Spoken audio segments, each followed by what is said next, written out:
সত্যি কথা বল। আওয়ামী ফকিরের ফোড়ারা, তোমরা সেনাবাহিনীর গায়ে হাত তোলো, এই সাহস তোমাদেরকে কে দিয়েছে? তোমাদের নেত্রী ফ্যাসিস্ট খুনি হাসিনা এত হাজার জন নিরীহ মানুষদেরকে হত্যা করেছে, সেই প্রধানমন্ত্রীকে, সেই ফ্যাসিস্ট খুনি হাসিনাকে এই দেশে, এই মাটিতে তোমরা আবার ফিরিয়ে আনার জন্য চেষ্টা করতেছো। তাও তোমরা আবার সেনাবাহিনী গায়ে হাত তুলেছো, ওদের গাড়ি ভাঙচুর করছো, ওদের কিছু সংখ্যক লোক, কিছু বাহিনী আহত হয়েছে। তাতে কি হয়েছে ভাই?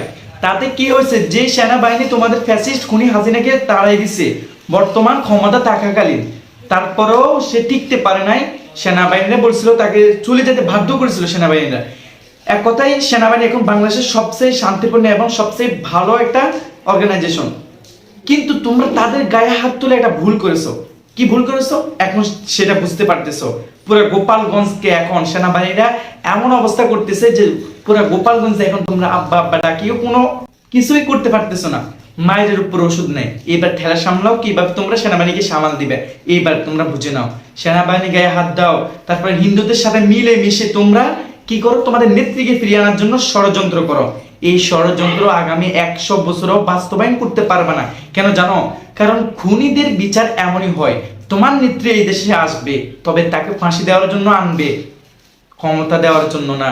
তোমরা হয়তো ভাবছো যে তোমাদের নেত্রী আবার ফিরে আসবে।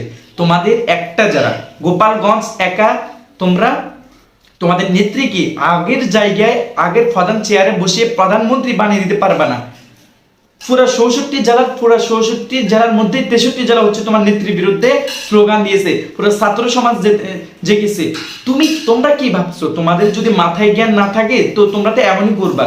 ছাত্র সমাজের ছাত্র আন্দোলন কখনোই বৃথা যায় নাই। 71-এ যদি ছাত্র সমাজ হেরে যেত তাহলে বাংলাদেশ হতো না, এটা পাকিস্তানে থেকে যেত। আমাদের ভাষা উর্দু থাকতো, বাংলা হতো না। ছাত্র সমাজ কোনোদিন হারে না, ইতিহাস সাক্ষী আছে। এবারও 2024 এসেও আমাদের এই ইতিহাসে, বিশ্বের এই ইতিহাসে একটাই দেশ যেটা 2বার স্বাধীন হয়েছে, আবার সেই দেশটাতে তোমরা আবার কি করতেছো? ষড়যন্ত্র করে তোমাদের সে মাফিয়া ফ্যাসিস্ট খুনি হাসিনাকে এদেশে আনতে চাইতেছো। সেটা কোনোদিন হবে না, কোনোদিন সম্ভব না। এই ফ্যাসিস্ট খুনি হাসিনার শেষ সময় ঘনিয়ে আসছে, দুনিয়াতে তার শেষ সময় ঘনিয়ে আসছে ইনশাআল্লাহ। তার যুক্তরাষ্ট্র ভিসা ক্যান্সেল করছে, যুক্তরাজ্য সহ নানান রকমের দেশ। লন্ডন তার সাথে রাজনৈতিক একটা চুক্তি ছিল, সেই লন্ডনে তার চুক্তি বাতিল করেছে।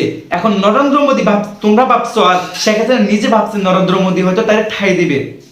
এখন তিনিই বলতেছে যে এই ফ্যাসিস্ট, এই খুনি, তিনি তো এইভাবে বলেন নাই, বলছে এই প্রধানমন্ত্রীর দায়ভার অথবা তার সিকিউরিটি দেওয়া আমাদের সম্ভব না।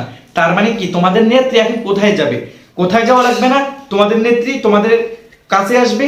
আমাদের সেই সাবেক প্রধানমন্ত্রী আমাদের কাছে আসবে, তবে তাকে ফাঁসির কাস্টে ঝুলানোর জন্য আনা হবে, অন্যথায় অন্য কোনো চুক্তি নাই তার সাথে। তো তোমরা হচ্ছে নিয়ম শৃঙ্খলা বজায় রাখার চেষ্টা করো। হিন্দু ভাইরা তোমাদের মন্দির পাহারা দিয়ে, আমাদের মুসলিম ভাইয়েরা, ছাত্র শিবির, চরমনাই সহ অনেক ভাইয়েরা তোমাদের মন্দির পাহারা দিয়ে, আর তোমরা কিনা ষড়যন্ত্র করে বাংলাদেশকে, এই শান্তিপূর্ণ আরেকটা স্বাধীনতাকে তোমরা কি ষড়যন্ত্র করে নষ্ট করার চেষ্টা করতেছ? বৃথা যাবে। এই ছাত্র সমাজ জেগেছে, বুঝতে পারছে 71-এ একটা স্বাধীনতা এনে দিয়ে ফ্যাসিস্ট খুনিদের হাতে তুলে দিয়ে পুরো একটা ভুল করেছে। এই ভুল ছাত্র সমাজ কখনোই করবে না। অলরেডি 2জন দায়িত্ব নিয়ে নিয়েছে, সমন্বয়ক আসিফ মাহমুদ এবং হচ্ছে সমন্বয়ক নাহিদুল ইসলাম। ওনারা 2জন অলরেডি, 2জন মন্ত্রী, একজন ক্রীড়া মন্ত্রী আর একজন হচ্ছে ডাক টেলিযোগাযোগ, যেটা পলক ছিল, ওই যে পলকে সংকট পড়ে যাওয়ার কারণে এখন যখন পলকে সংকট পড়ে গেছে আর চালাতে পারতেছে না, তখন দেশ থেকে পালিয়ে যাওয়ার চেষ্টা করছে, কিন্তু সেটা আর হয় নাই। বিমানবন্দরে তাকে সসম্মানে ধরে এখন আটক করা হয়েছে। শুধু এখন ডিম দেওয়ার বাকি আছে, ডিম দিবে, মানুষের সামনে দেখিয়ে পাশাটা লাল করে কথাগুলো ভাইর করবে, কিভাবে বৃষ্টি হওয়ার কারণে স্যাটেলাইটে পানি ঢুকে, এটাই তার থেকে মুখ থেকে ভাইর করবে ইনশাআল্লাহ। সো বি কেয়ারফুল, তোমরা হুঁশিয়ার হয়ে যাও, সাবধান হয়ে যাও। একটা ছাত্রলীগ ধর, দইরা জবাই কর, স্লোগান কিন্তু এটা এখন মাথায় চলতেছে।